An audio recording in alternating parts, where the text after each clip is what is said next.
E aí, galerinha, tudo bem? Tranquilo? A gente vai então fazer a sequenciazinha, né, finalizar a parte dos biomas do Brasil, né, de modo assíncrono, né, com aulas gravadas. Então a gente retoma a partir do Cerrado, né? O Cerrado que vai ser então a vegetação de extrema importância para o país. Por quê? Porque ele está associado ao clima tropical, né? Por isso a gente tem aí nesse bioma as espécies que são chamadas de tropófilas. O que vem a ser então tropófilas? Tropófilas são plantas, né, uma vegetação que é adaptada a um grande período de chuva e seguido de um grande período de seca. Ou seja, você tem aí praticamente 6 meses com chuva e 6 meses com seca, né? Então não é qualquer vegetação que vai resistir a essa variação, né? Um grande período chuvoso, um grande período seco, beleza? Só para a gente se localizar, então, esse aqui é o bioma do Cerrado, né? Vai compreender aí principalmente a porção central do nosso país, beleza? Só que é lógico, esse aí seria o original, né? Você bem pode ver que o cerrado ele vai entrar em contato aí com quase todas as vegetações do nosso país, né? Então ele vai ter essa característica, assim como o clima tropical, que está em contato também com quase todos os climas do nosso país e alguns deles são apenas variações do clima tropical, né? Logicamente que o bioma do Cerrado ele já foi bastante desmatado. Acredito eu que hoje seja o que mais sofre, né? Porque é interessante, você bem pode ver que tem iniciativas aí do mundo todo protegendo a floresta amazônica. Só que do Cerrado ninguém fala nada, né? A região que tem maior expansão de produção de soja, de criação de gado, é exatamente o cerrado, e isso já é há bastante tempo, né, aqui no nosso país. Então essa vegetação ela vem sendo atingida de modo direto com o aumento da produção agrícola do Brasil, né? E é lógico que essa tendência não deve ser alterada, ela deve ser intensificada. Então tá, então vamos destruir tudo o cerrado?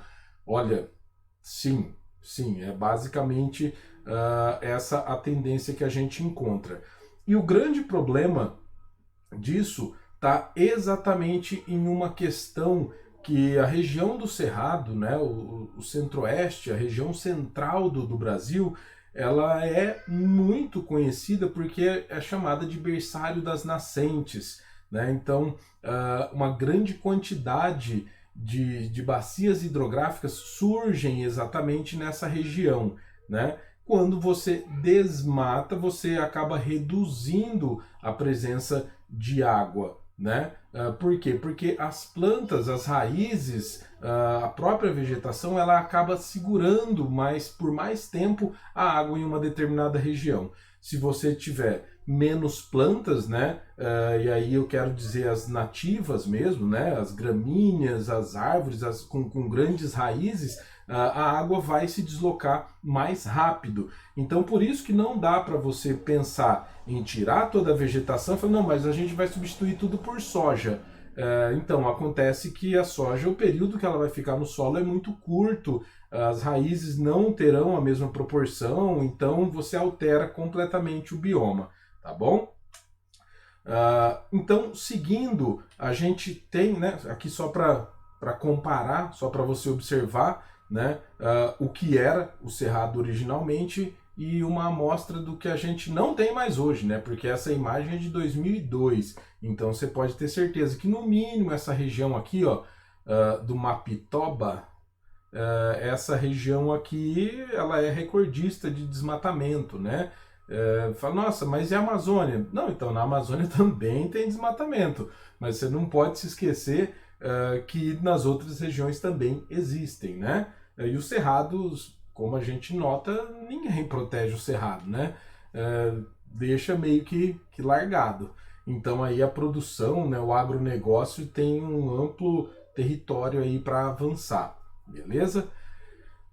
Essa é a região que a gente está falando, né? Uma região muito, muito bonita, né? É parente da savana africana, você bem pode notar aí, né? Pela imagem, fazer uma consideração, uma comparação com a savana é bastante parecida mesmo, né? Elas têm as mesmas características e até o mesmo clima, beleza?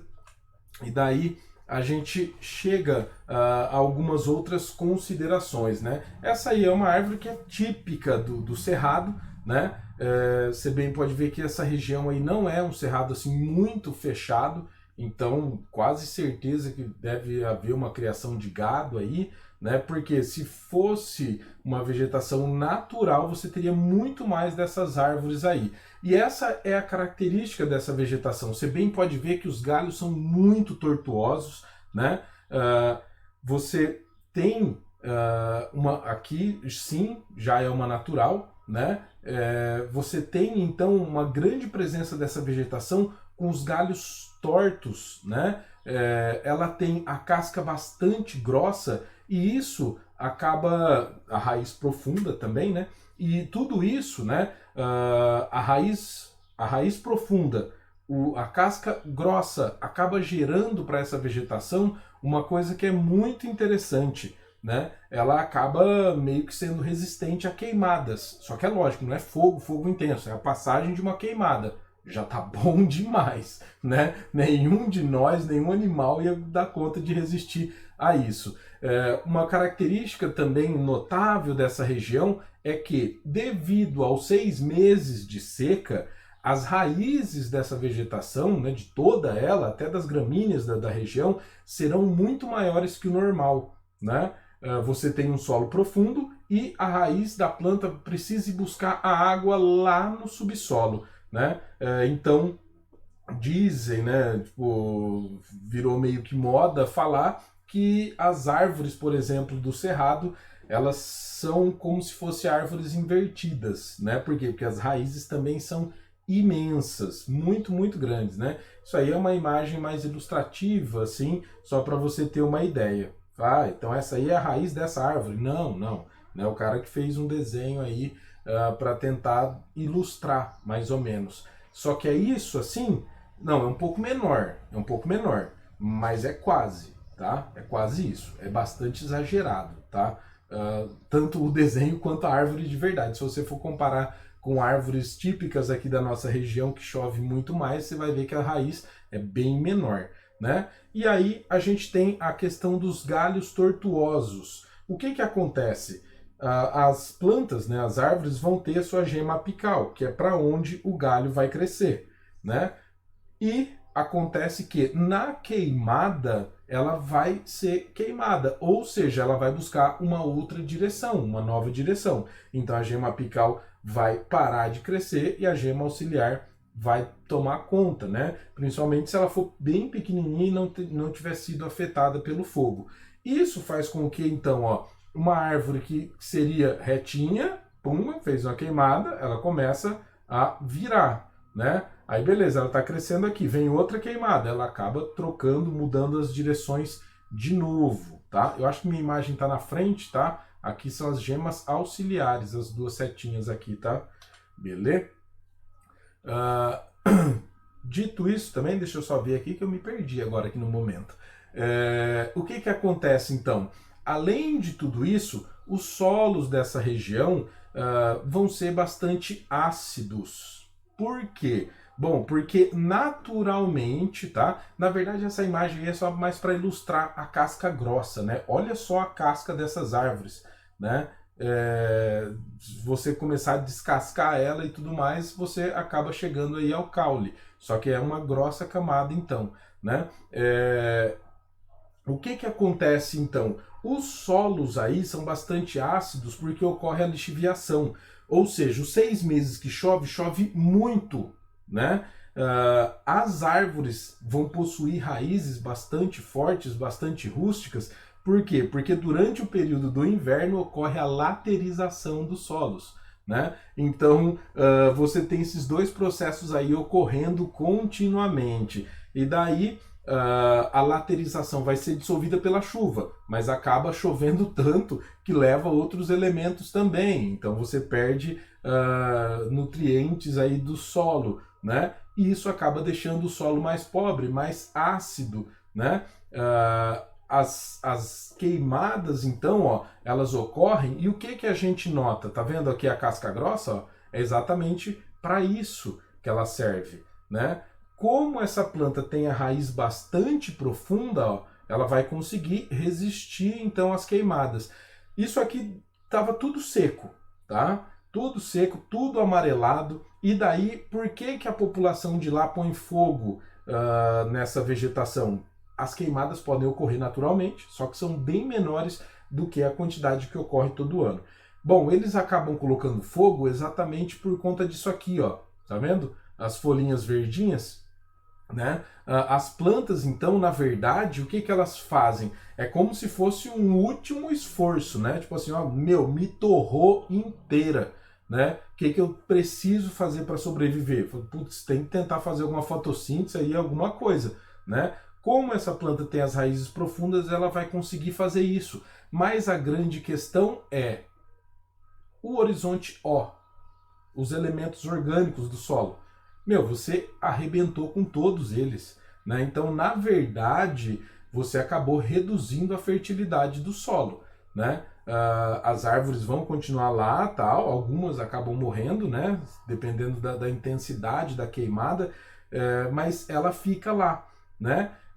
Ou seja, isso dá uma péssima impressão de que tudo está indo bem. Essa imagem, ó, é típica da região do Centro-Oeste, né? Você bem pode ver aí, né, o agronegócio, que gosta de fazer propaganda, inclusive isso aí foi foto de uma capa da Veja, né? O que está acontecendo? Bom, uma seta praticamente, né, de colheitadeiras, né?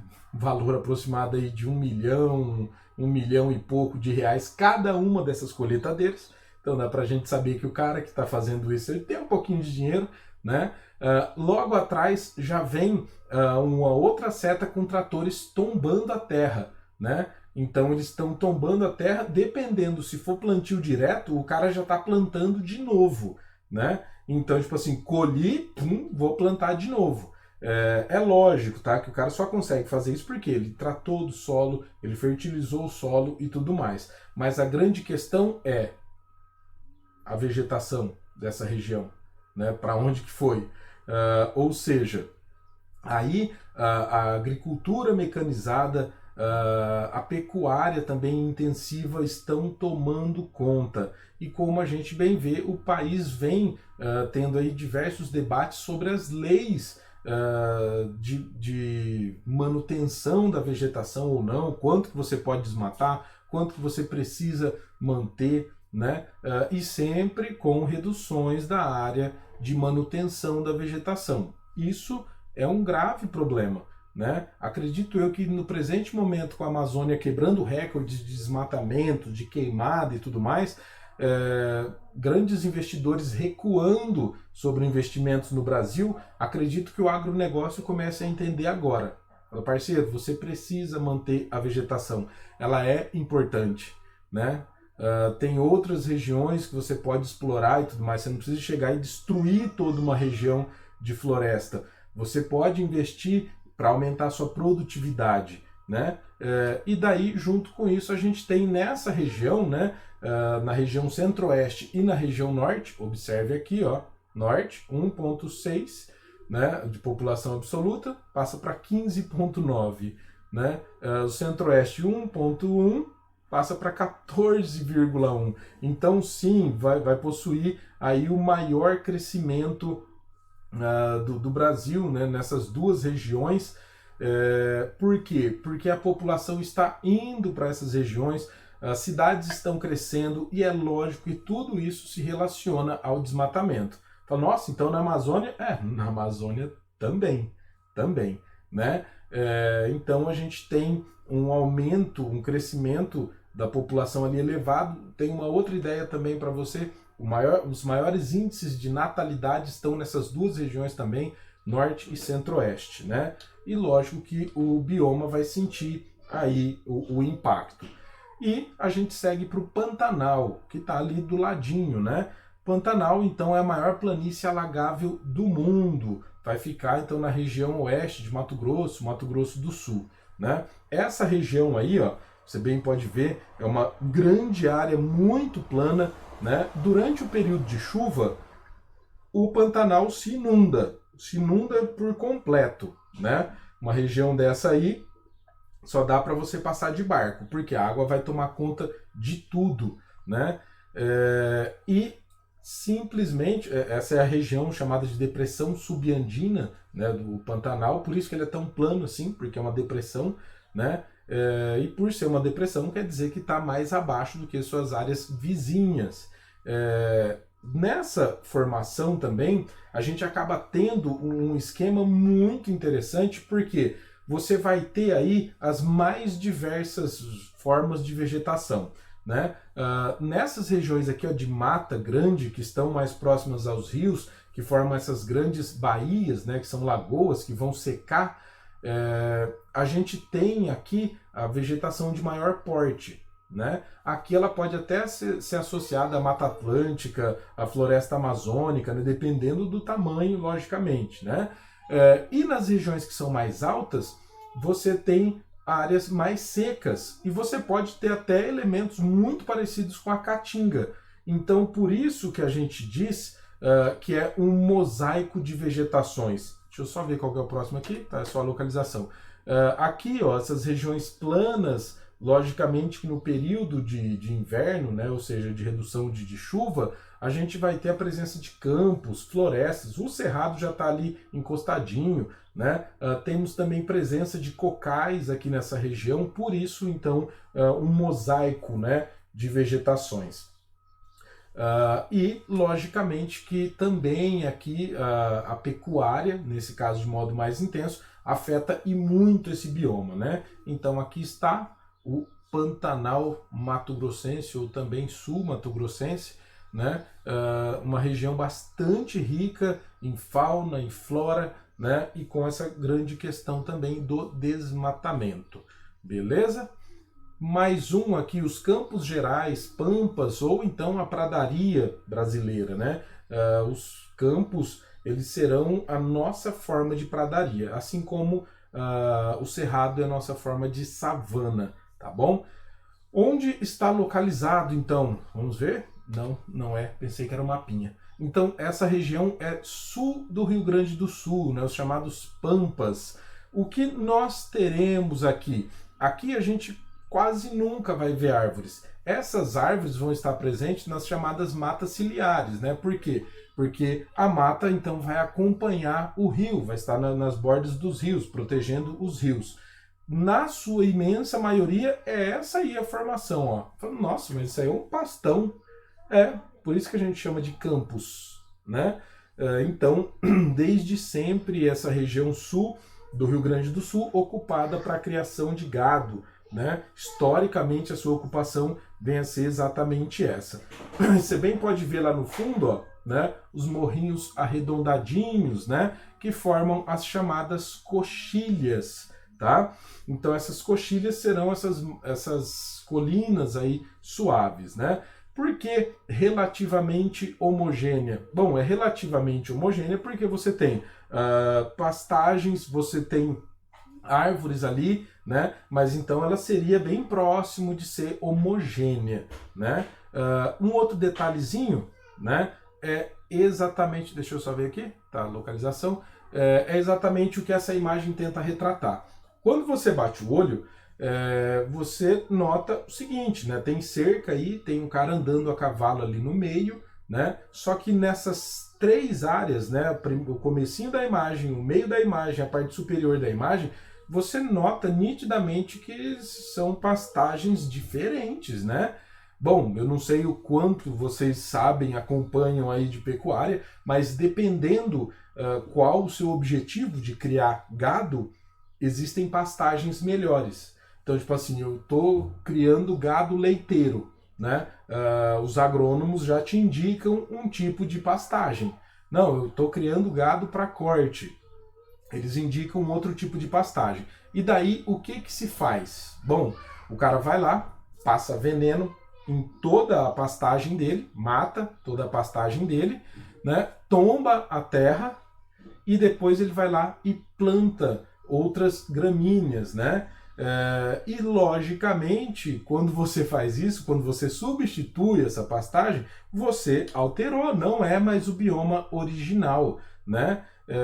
O que faz com que essa região também sofra um intenso processo aí de desmatamento. Fala, mas não é mata? Então, mas quando você destrói a vegetação original, você pode dar esse nome, tá bom? Então, a região sul aí do Rio Grande do Sul, beleza? E aí a gente já está quase finalizando, vamos para as formações litorâneas, tá? A gente tem algumas outras formações litorâneas que vão aparecer bem menos e quase sempre ali associadas, né? Como a de Restinga, mas os mangues serão a formação litorânea mais importante, mais abrangente. Tem até alguns estudiosos que associam as outras vegetações dentro do mangue, né? Ela vai estar presente, então, principalmente na desembocadura dos rios, ou seja, na foz dos rios, né? É o contato com o mar. Quase sempre vão ser alagadas, né? Possuem essas raízes aí, ó, aéreas, né? Chamadas pneumatóforas, né? Elas serão espécies que são halófitas. O que quer dizer halófita? Halófita é que é resistente ao sal, né? Então, essas árvores ali, coqueiro também é bastante resistente ao sal, tanto é que você pode ver que na praia tem coqueiro, né? Então, logicamente que o coqueiro é uma halófita, só que tudo tem limite, tá? Tudo tem limite. Como você bem pode ver aqui, ó, né? Tipo, as árvores do mangue, parece que você dá uma olhada para ela, parece que ela tá querendo tirar, né? A raiz fala, não, você não tá entendendo, isso aqui não é bom não, né? Beleza. Características do mangue. O mangue, então, vai ser uma área um pouco plana que vai ser periodicamente alagada.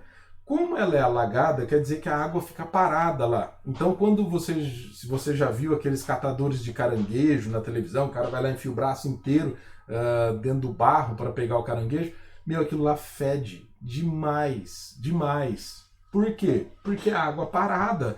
Então, é como se apodrecesse tudo ali, é quase isso. Pode ver que a maioria das vezes aquele solo ele é bastante escuro. Ele é rico em matéria orgânica que foi decomposta, né? Isso faz com que o pântano, né, o mangue, ele não seja um lugar atraente, né? Ele cheira muito mal. E por ter água parada, ele vai ser também procriador de insetos. Mas olha no quadradinho de cima, ó, tá vendo? Berçário de peixes. Meu, uma grande quantidade de peixes do mar, eles vão simplesmente deixar seus filhotinhos ali. Por quê? Porque a profundidade não é muito grande. Então, quando ele é pequenininho, para ele se criar, ele fica no mangue, né? Aí, quando ele já começa a ganhar um porte um pouco maior, ele vaza para o alto mar, né? Então, o mangue ele funciona como se ele fosse um berçário dos peixes, né? E isso, essas características anteriores, né, o mau cheiro, a procriação de insetos, faz com que a gente tenha ali uma proliferação de vetores de doenças, né? Por exemplo, a Aedes aegypti cresce no mangue? Lógico, não só ele, né? Diversos outros. Então, algumas cidades tomaram, né, e infelizmente até hoje tomam medidas como essa da imagem, que é fazer o quê? É o chamado aterramento. Tá vendo? Lá atrás, a vegetação, né, parece que ela tá tipo, nossa, parece cobriu de barro ali.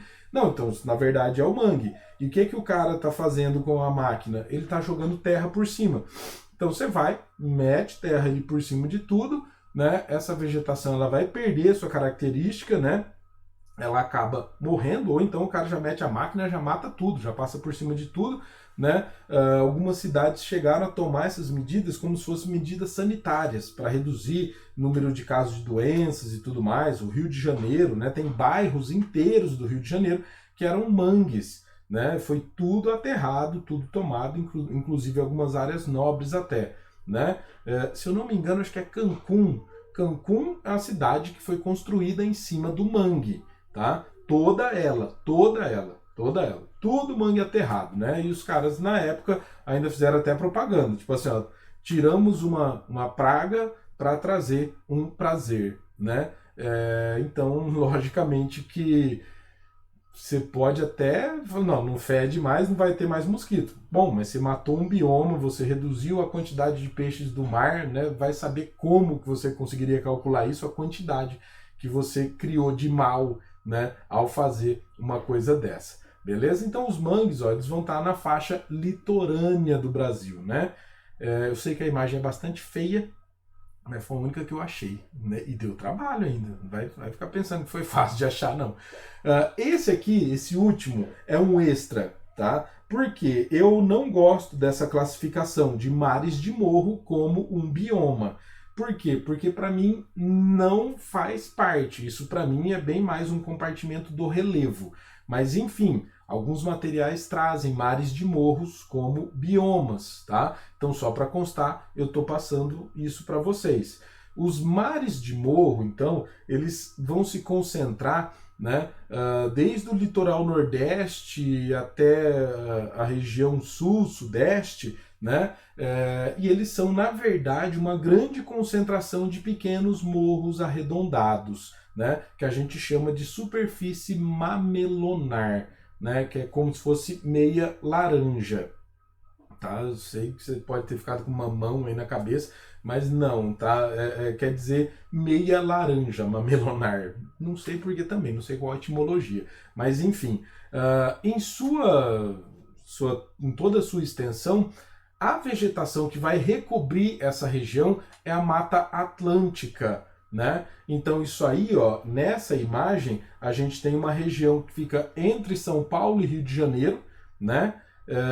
E você bem pode ver, ó, uma grande sequência aí de morros, né? Fala, não, mas isso aí não é a serra? Não, não, a serra seria o final disso aí, né? Sei lá, talvez aqui pela imagem, né? Tipo assim, aqui parece ser tipo a serra, né? Mas então isso aqui é antes da serra, tá? Então o que vem a ser isso? Bom, isso aí é a superfície mamelonar, toda recoberta pela vegetação da Mata Atlântica, né? Falei, nossa, mas não tem aí muitas árvores. Então, tem uma questão que é interessante sobre isso. Os deslizamentos aí são comuns, né? Então, as árvores não chegam a atingir assim, um grande porte, né? Elas acabam caindo aí, deslizam, né? Mas, enfim, é exatamente por isso. Não é por desmatamento, tá bom? Então, essa é uma característica de toda essa região. Pode ver que aqui, ó, essa região que é menos íngreme, né, ela já tem uma presença bem maior de árvores de grande porte, né?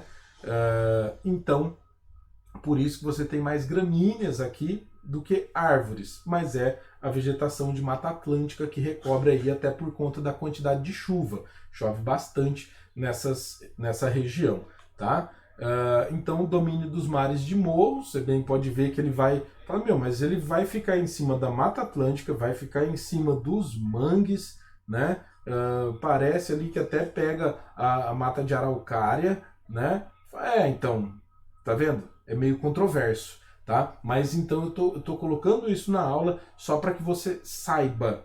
Então, tipo assim, se você pegar uma questão que tenha só esse achurado aí, esse vermelhinho, e não tem o nome Mares de Morro, e tá fazendo alguma pergunta, se perguntar e não falar nada de Mares de Morro, o que é isso aí?